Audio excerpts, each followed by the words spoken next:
Hi, I'm Brenton with Brain and Nerd, and I'm just going to run through our early vertical slice of Hortalius, our new exploration adventure game that mixes features from games like Subnautica and No Man's Sky with a Honey I Shrunk the Kids style setting. This demo is a small self-contained area of the game. It takes you through a tutorial style start, and it introduces the story.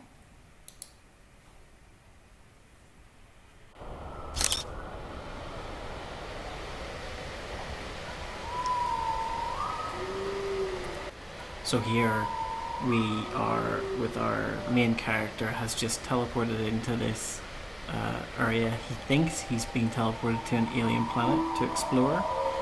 In reality, he's a test subject for a shrink ray, and he's being teleported into some guy's back garden. So there's a whole mystery narrative there. So at the start of the game, we have the base on the radio telling us go explore, find out what's going on in the area, see if we can find any of the previous explorers who have survived.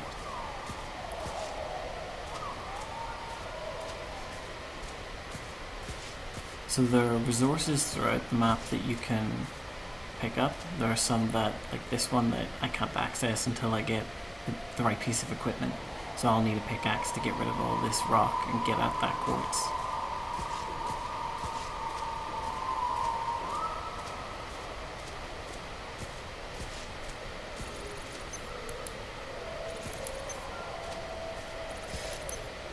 So you'll start to learn that certain types of resources spawn in certain areas, so you'll find wood around these massive pieces of bark.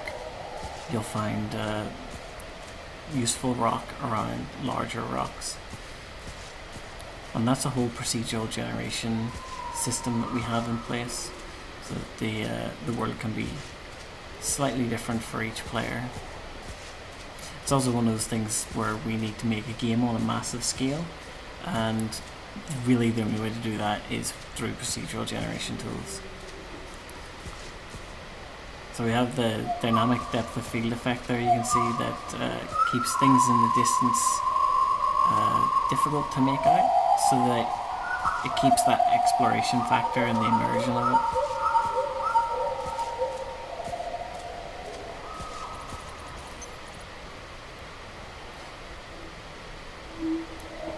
So we've just found out what happened to a previous explorer. He has died outside his base. The scanner system is one of our core mechanics in the game, so he has a scanner here. We already have one, so we don't really need that. But effectively you can scan a lot of different objects in the game, and that'll tell you something about them. So you'll, for example, from him, I've just scanned him and I've got a little pop-up there about him. That'll give me an info file on what happened to him. And you can also find things on dead bodies, such as information about technologies that they had with them, that they created, places they explored, audio logs that they've recorded, so you can find out more about the story through that. And anytime you scan something, the information will go into your Tinapedia. That's not implemented yet, so each thing that you scan will have its own entry in effectively a Wikipedia style thing, and you have different categories for things like creatures, plants, audio logs, construction and tools, and equipment that you might have found. And so there's going to be a whole range of equipment that all functions differently. So you might, for example, get a solar-powered suit at some point. And so now that we've seen a base, the game is telling us to build our own base. The whole base building aspect is a really core mechanic for us. So you would basically, your base is your safe space from which to explore the game. So it's where you'll recharge your suit's battery so that you can keep exploring. It's where you'll seek refuge from dangerous creatures, and it's where you'll store things. So this is a storage locker in the previous guy's base, and we found some upgrades and some other resources in there that we haven't seen before. So there's a nice clearing here. I'm going to build my base here. So the core central building is a habitat, and off that you can build. It needs a good area to be built in, a nice clear area. But off that you can build corridors and extend it further. And these can be built literally anywhere in the game that there's space. Later in the game you'll also get tools for things like cutting down grass, clearing areas, so you could really modify the level to your needs. So one of the other things that base is there for really is crafting. You'll go out and gather resources to build more base components, and that's external components to make a larger base, but also internal things, machines. The 3D printer is one of the first machines that you'll get, and that lets you create new equipment. So I'll make a 3D printer.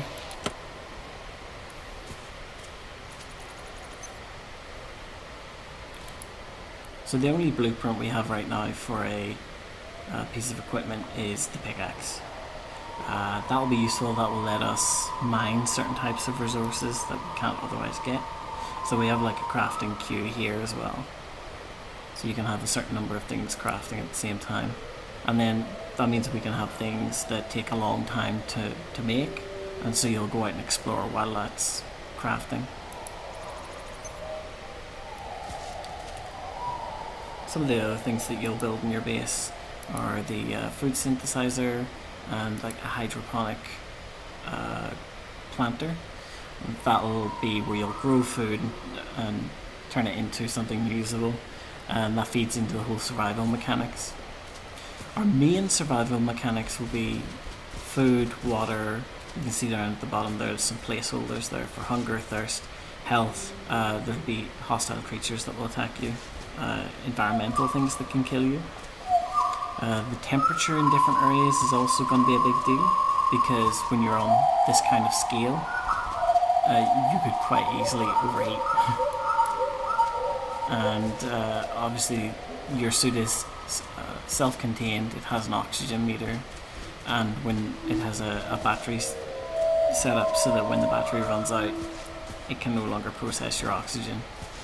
So the player doesn't know that the world is actually perfectly safe.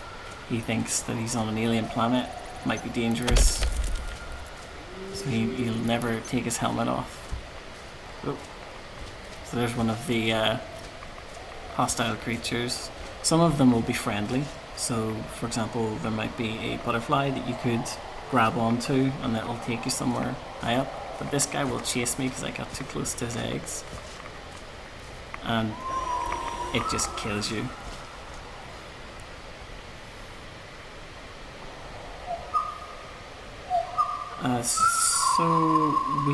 This is the survival mode, where when you die, you get rebuilt back at your transporter pad. You get sent back to here. In the final game, you'll be sent back to your base, and you drop all of the resources that you've gathered, but you keep your equipment. So there'll be other game modes. You can see we've lost all of our resources, but we kept our equipment there. There'll be other game modes like creative mode, where there's no hunger or thirst or resource cost for building. It just lets you build as much as you want. Or like a hardcore mode where you literally have one life. So this is one of those quartz nodes that I was telling you about.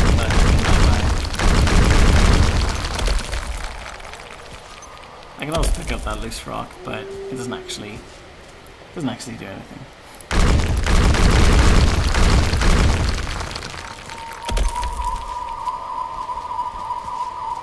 So eventually we will have animations for that, where you're swinging the pickaxe.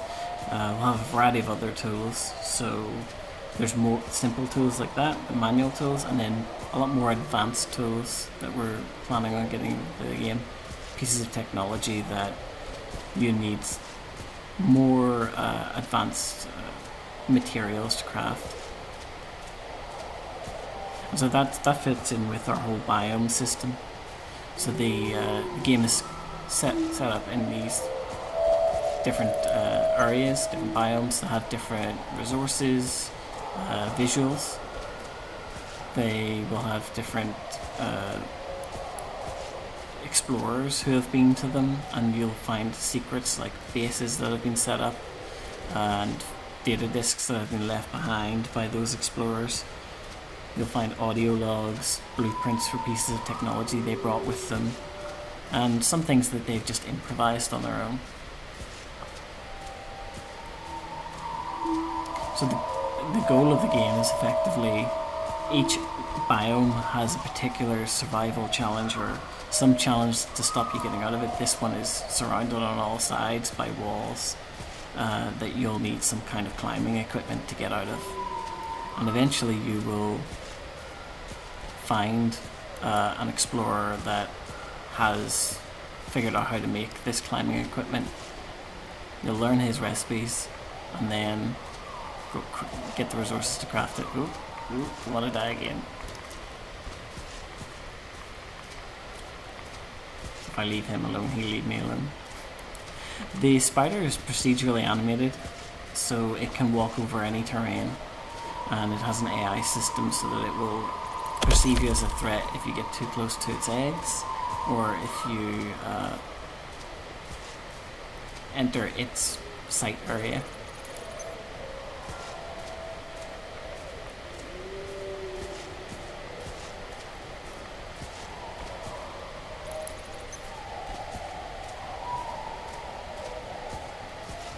So each biome will have different plants, creatures, just a new thing to keep the game interesting. It allows us to do a wide variety of different environments in the same game. And it also lets us put a linear narrative effectively into an open world game, because this area is open world, but there are key points that I will find that will advance the narrative. So this is someone else's base that I've just found, and I'm going to scan some of this to see what it is.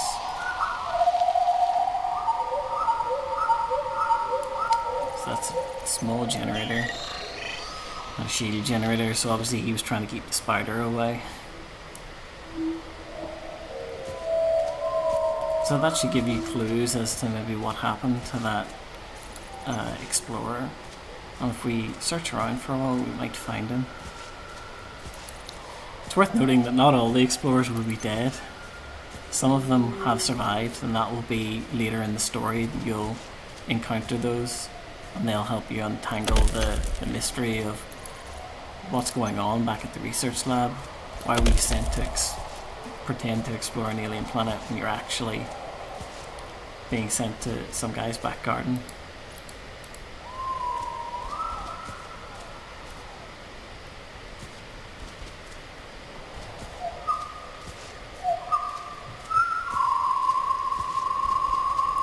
The game's being designed really to have this visual spectacle everywhere possible. Try and make it very highly screenshotable, shareable, and put secrets in the game so that people who find them will share them online.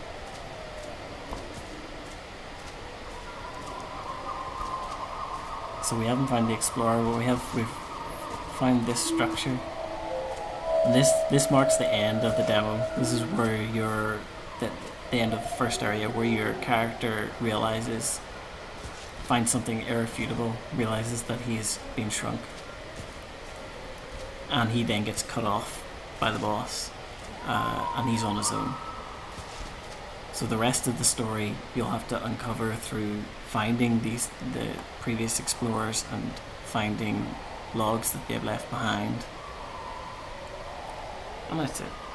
So that's where our demo ends currently.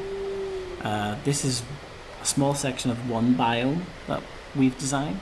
The final game, we are planning to have 5 or more biomes. It's very scalable design, and we're looking at about 30 hours of gameplay if you took the straight paths.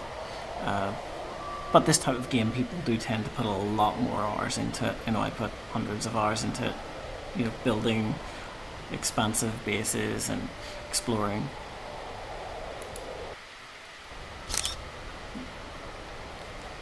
So I hope you enjoyed that, and if you have any questions, send an email over to tina@brainandnerd.com.